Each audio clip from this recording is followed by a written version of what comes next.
So it's kind of difficult.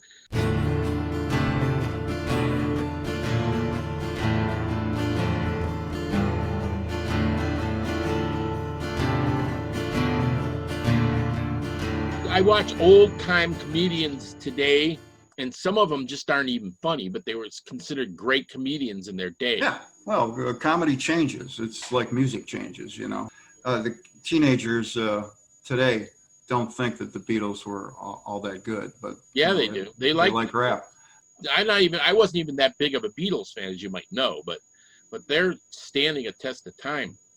Because of the internet, though, possibly. But it's also because of the internet that people are finding different pieces of music, different genres to like. So I don't think there's any such thing as pop music anymore. There's just all these genres. Yeah, it's so weird.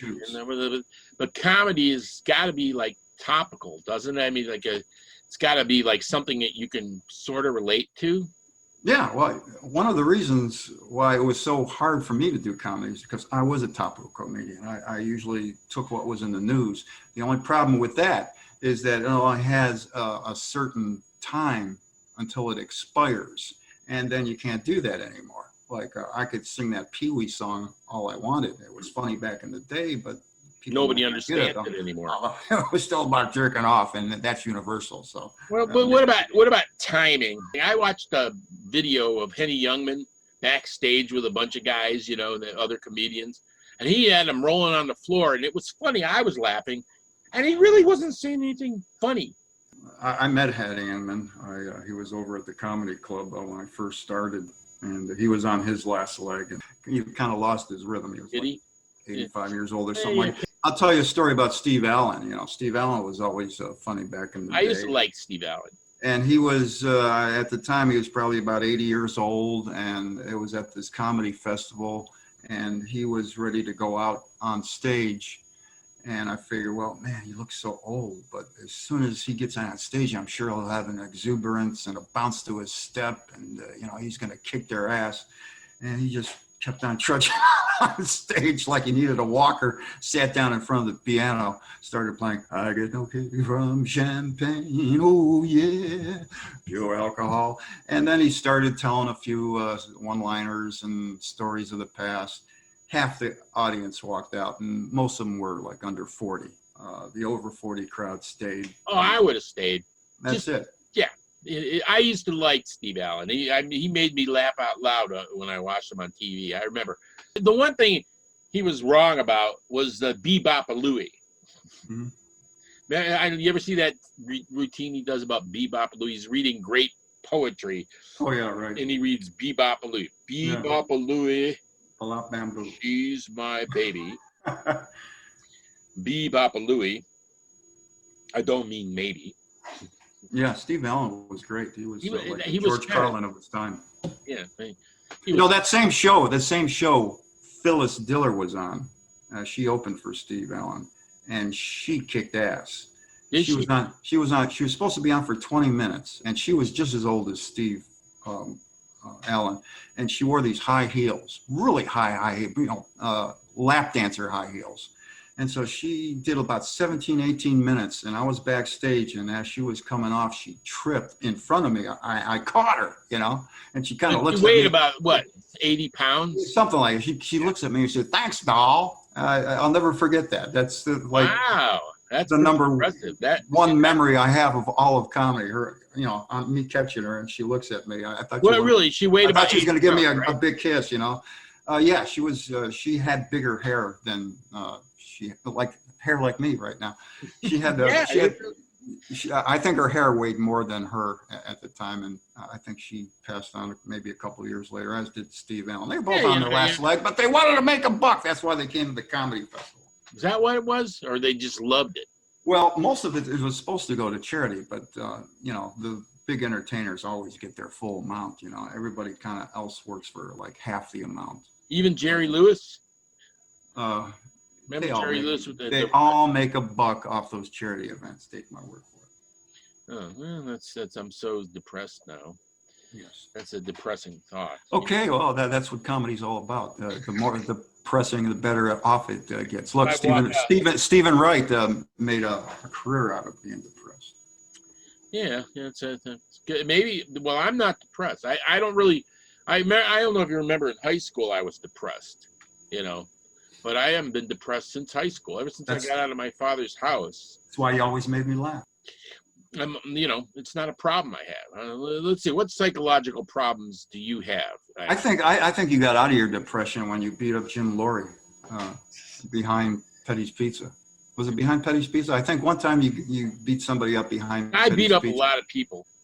Let me tell you something about Frank Barbo, audience out there, all three of you. I feel like I'm in comedy hell again.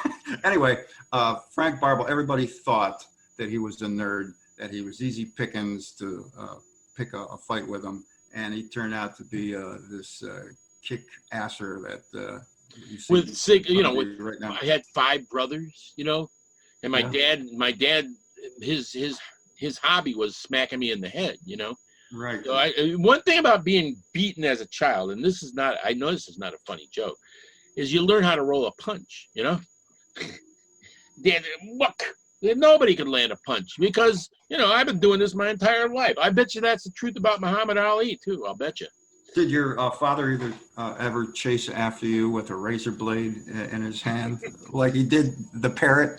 No, not with a razor blade. Oh, you son of a bitch. And everything else, sticks and yeah.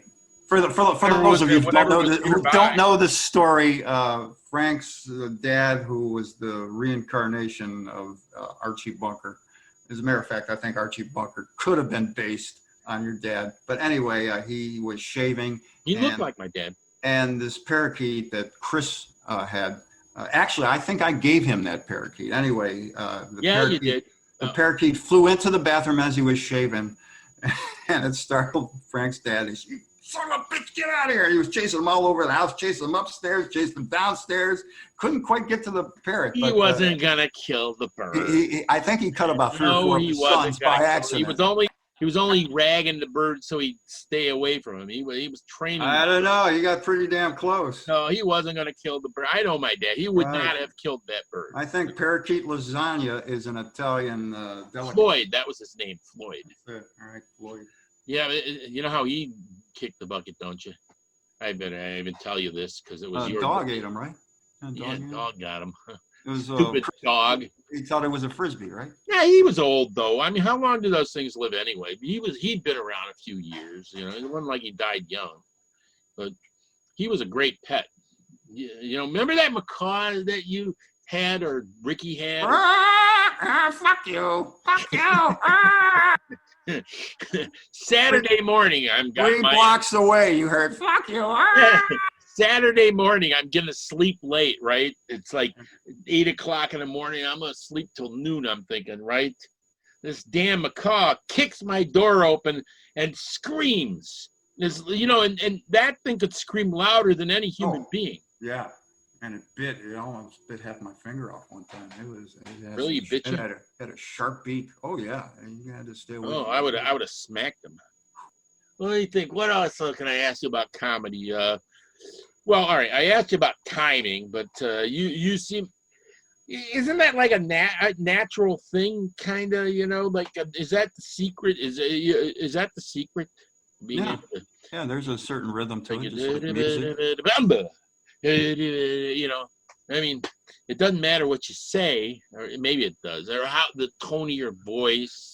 Well, that's what I was telling you about with Kathy Buckley. She talks like this, so she had half the battle won because she had the delivery. It was a tragedy that she was deaf or half deaf or whatever it was. But she also wrote funny jokes. But without that delivery, I don't know if she makes it to the Tonight Show. So that's why I thought, well, maybe I should be deaf too and talk like that. I was asking you what your mental illness is. Mental illness. Do you have a mental illness? I can give you mine, but I'm not sure. I think both you and I and our bands, whoever we play music with, suffer from delusions of grandeur, which I think is a mental. Oh no, I'm totally true about it. It's beyond that with me. It's beyond that with. I live in my own world.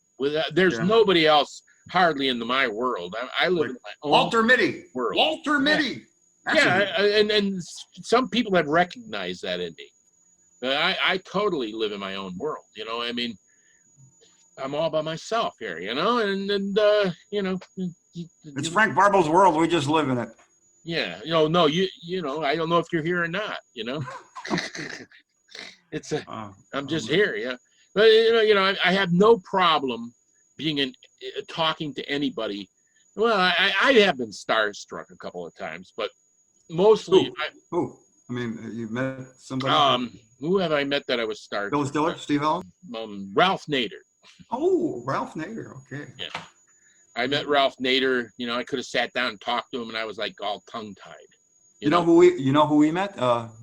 I think you were in my class, weren't you? Alan Arkin back at Yeah, I was. I saw him. Yeah, I was. Remember? I wasn't one bit intimidated because I didn't know who the hell he was. Oh, he was great, man. No, I saw the movie. We watched the movie. So you didn't know who he was. You didn't see Hard as a Lonely Hunter. This was back in 1974, I think. Yeah. The year after high school. Oh man, I love it. The Russians were coming. Mm-hmm. The Russians were coming. He did that one, and I think he did. As a matter of fact, I think he was nominated for an Oscar just like every other year. He's like one of the hot comedians. He still is. I mean, for an old guy. But so your neurosis is that you have illusions of grandeur. Haven't you figured it out yet that there's no such thing as, well, that's what these videos are about too.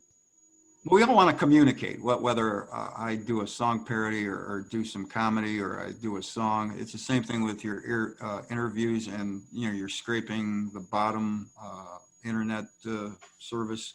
We're all trying to communicate to as many people as possible, and maybe we'll hit the lotto. Who knows? I'm like, what do I have to be secret about? What do I have to be shy about? Right. Why do I care what other people think? I don't. Right. What are they going to do? Shoot me? Cut my throat? George Carlin, in the last part of his career, once he became 55, 60 years old, he talked about anything. He talked about kids who died tragically in pool accidents, saying, well, they were stupid to do so because, that just... social Darwinism.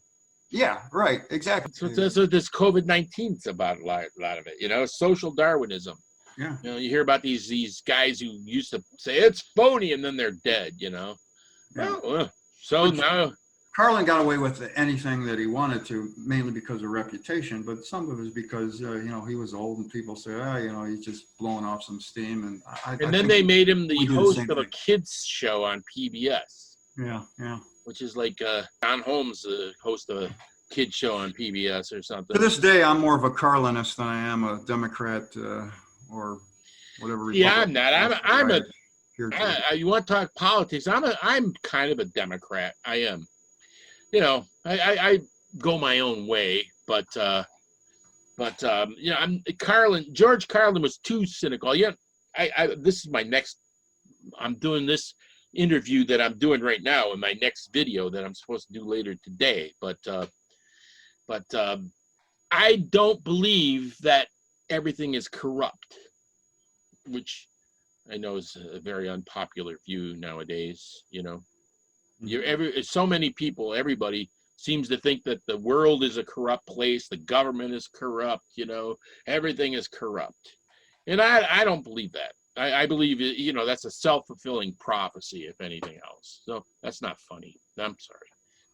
I wasn't being funny. You're getting off track again. What kind of interview is this? I don't know, man. I got a lot of editing to do now. Is this how they do interviews in the real world? They just go blah, blah, blah, and then they cut out all the superfluous stuff. And that's all, folks. Yeah, that's pretty much how we do it. All right. Is that how you... We? Let me try this. I get final editing. Hey, you're not trying to knock off a Marilyn Monroe wig here. I am just, because it's like, no, it's not on you right now. No, it's on you. No, have you set up your Christmas stuff yet? Because I got my wreath here. No, we're not doing Christmas hardly. We're buying gifts. We're buying gifts. No Christmas tree. What? No tree. No. So when did you exchange gifts Christmas morning? Yeah. Christmas. What did you get for Susanna last year? Last year? Yeah. I got her, you're not going to like it, a microwave oven. Oh, man. I bet you she wears it on her finger proudly, doesn't she? The thing is, she purposely doesn't like anything I've ever bought her. Right. I mean, I bought her emerald earrings one year. She looked at them, like this. And then she wore them one time.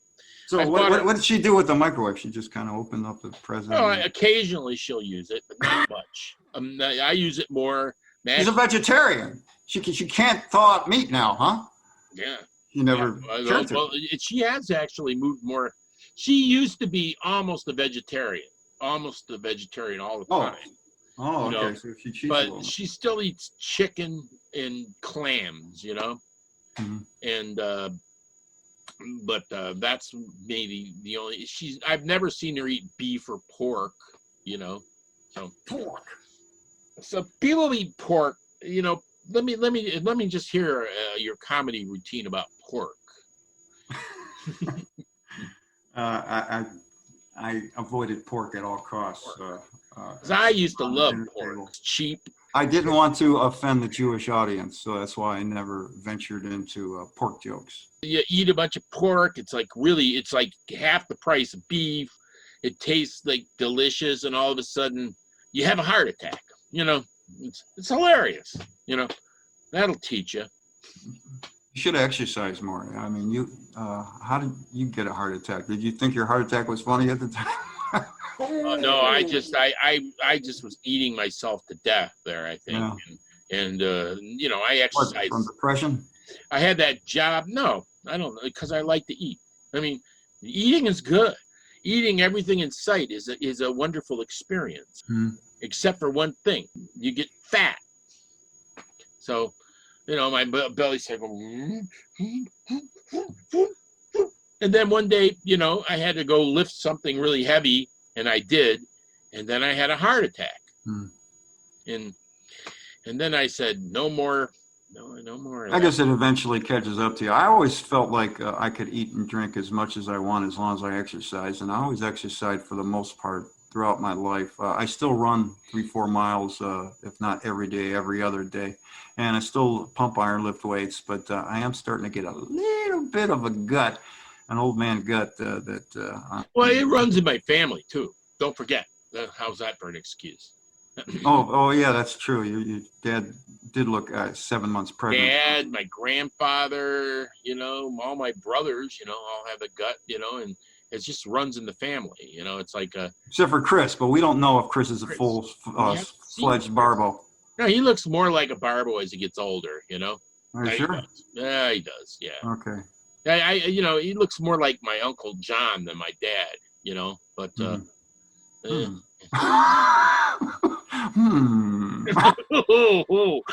Whoa. Yeah, I was going to tell you a postman joke, but this is a little risque here, even for me. All right. What do you say about my mama? Yeah, don't say anything about my mama. Your mom was a gentle soul. She always had a calming smile.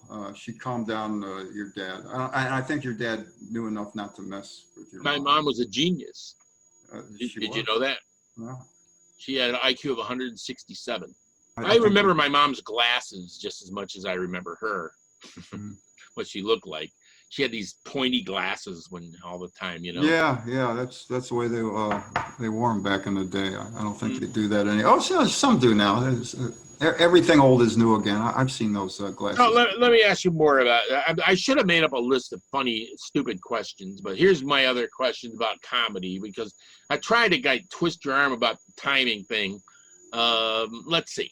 How do you know if something's going to be funny before you go out and try it out on real people? You don't. It's a process. It's like going to college. And it probably takes about 6 months of going up and doing open mic nights before you finally get at least 15 minutes. I was how long? About 6 months. That's how I became a comedian. Oh, Well, that's great. Now, let me do my imitation of a comedian that I saw when I was watching these comedians and when I was hanging out with you. It's like, so let me tell you about my mother. My mother was trying not to be too oppressive, and then everybody's like sitting there, and then all of a sudden, so penis, penis. You can't go wrong with dick jokes. I mean, penis. People love them. Penis. That's all you need. Yeah. Is that right? During the first Gulf War, I was doing Bob Dylan impression. It was To Blowin' in the Wind. Only, I had the guitar up there and I'm doing my worst Bob Dylan impression. And Blowin' in the Wind always has a setup. If you noticed, it starts with a question, ends with an answer. So it's your typical Jewish joke, And I think my joke was, what do you get when you cross a penis with a potato? You get an Iraqi dictator. Yes, you laughed. You're young, but you laughed. Yeah. And that was a pretty good Dylan impression. I must say. That's a dick joke. Yeah. I used that same joke a long time ago. One time. Maybe I got it from you. I don't know. I mean, the cornier jokes, the better, as far as that Dylan. No. What do you think about my joke? I think you flunked the IQ test. You can use that one if you want to. Thanks. I think the last time I did stand-up was like 2 years ago, just because I wanted to prove to myself I still could, and I did. I actually got a couple offers in Tampa and Jacksonville. Wow. I turned it down because I did not want to go. I did not want to go on the road. I knew a guy I don't know if you remember Tommy Bradbury used to live in Willoughby Hills for a while. I don't know if you hung out with me a lot back then. And he had this guy that was on his street. This, I don't remember his name now. Anyway, he was crazy, cray. Like crazy person. He was like the number one. He was intelligent as heck, but a little nuts. And he actually got to the Johnny Carson show as a comedian. Oh, okay. Wow. And then this is the legend that I remember his name now, but I'm afraid to say it on these videos. But he actually went to Johns Hopkins University and became a brain surgeon. So he became a comedian. Here's another part of his legend. He was on the North High School chess team, and they were like a clique, He was like younger, and they wouldn't let him play so they started a varsity B team on the North High School chess team, and he won the state championship. Anyway, there. That's where am I going with this? If I were king of the forest. Now, how about women? Sorry.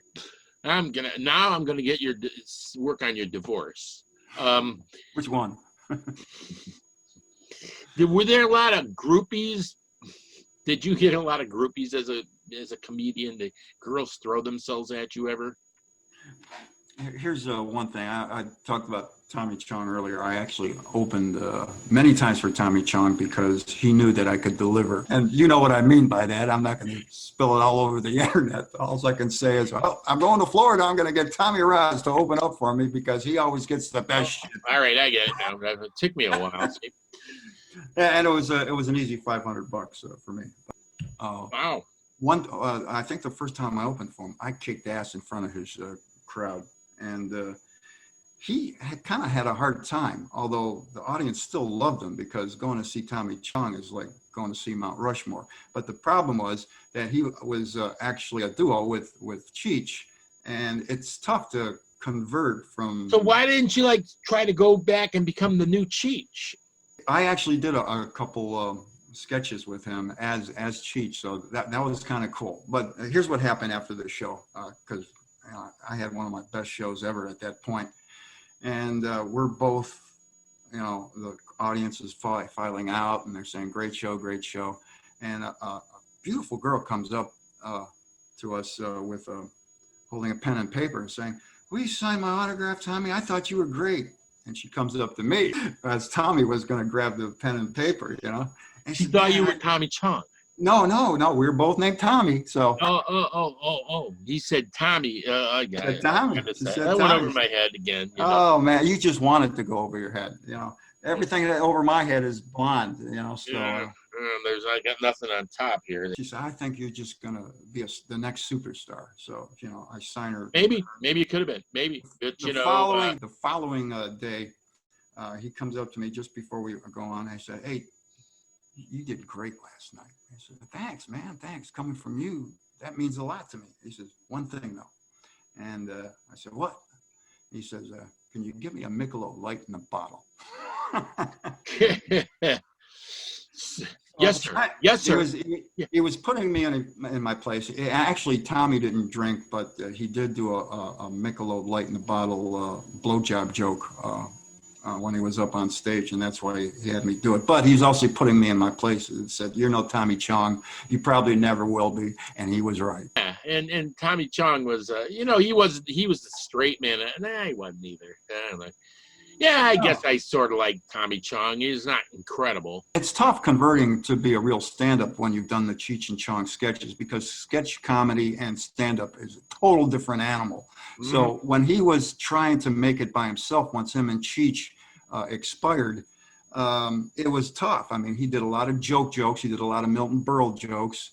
And a lot of his stuff that he actually wrote bombed. And as a matter of fact, he stole a joke from me that he put on TV that I didn't get any credit. Well, that's good though. And at first I was pissed off. I said, man, he could at least gave me $1,000 for that joke. But as time wore on, I got to thinking, well, it's just an honor. You have a meme in the stream of consciousness of the culture. I'm glad he thought it was good enough to steal from me. Larry the Cable Guy did that same shit to me. Did he? Yeah. And at first I was pissed off, and as time goes on, I said, "What the hell?" If you're one of those guys and you're trying to you got to have new jokes. You can't just be like buying everybody. You got to steal them. I mean, wouldn't you? How do you sue somebody over a joke? Has it ever been done? Ellen King had the best advice. He said, "Whoever who makes it to TV first is the one who wrote it." And it's pretty much true. So nobody ever really said, "Oh, that was my joke. I'm taking them to court." No, you can't do that, huh? No. I could see that trial. Your Honor, when he said you flunked the IQ test. No, that's my joke, remember? And that was me. And then the judge says, "How do you have any proof?" And he says, "What, did you flunk the IQ test?" No. Nah, never mind. I'm sorry, Tom. That's stupid. Yeah. Well, right, what else you want to ask me about? Well, I want to ask you. Comedy. What was a real question I have about comedy? What the hell kind of interview are you? You should have this shit written down, man. You should have been prepared. What the hell?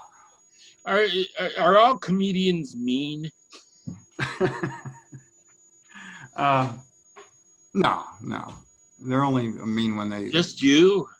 Tell you the truth, 9 out of 10 shows I did good. I would do one bad show, and I would always follow it with a great show because I was always pissed off.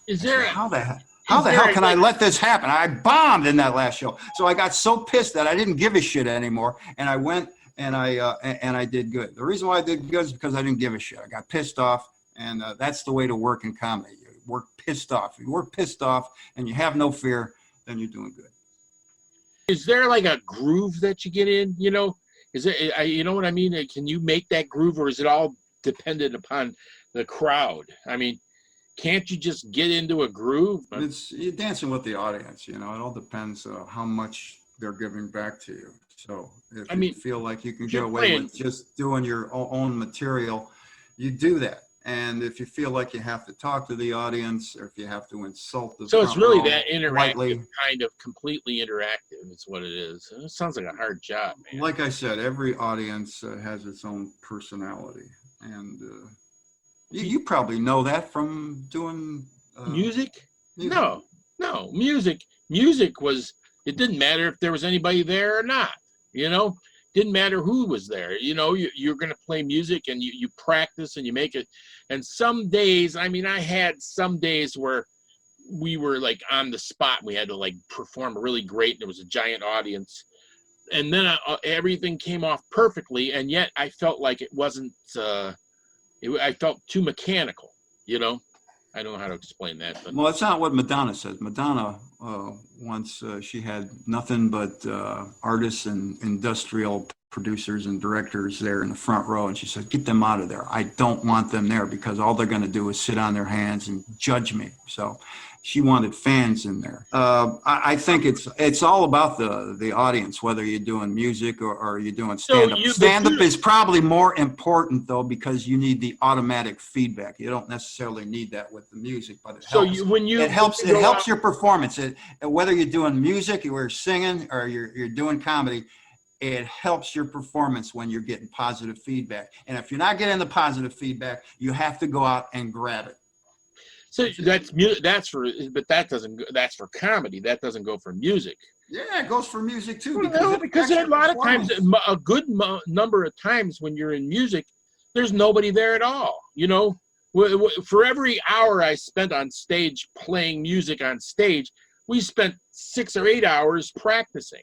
You have to jump up and down. You have to do jumping jacks, whatever it takes to get their attention. That's what you have to do. There's that, but I mean, what I'm saying is, when they cut the Dark Side of the Moon album, there was nobody there but the band and the producer, you know, and it came off pretty well. When you're doing music, it isn't based off the crowd as much.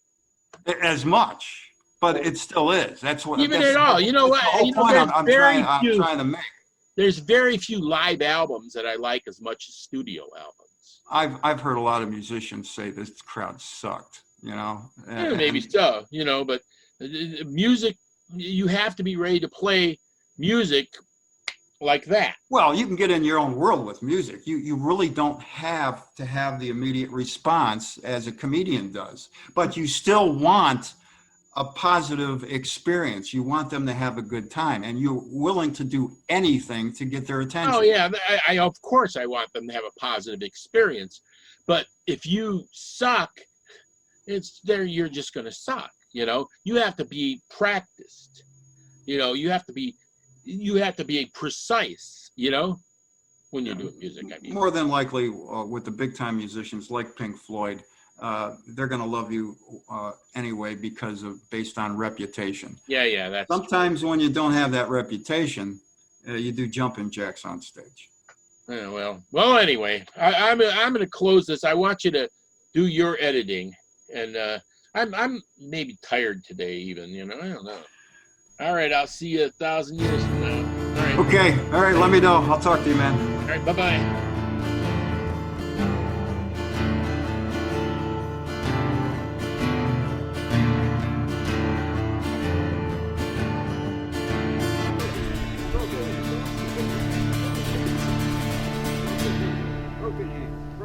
Broken fingers, broken hands.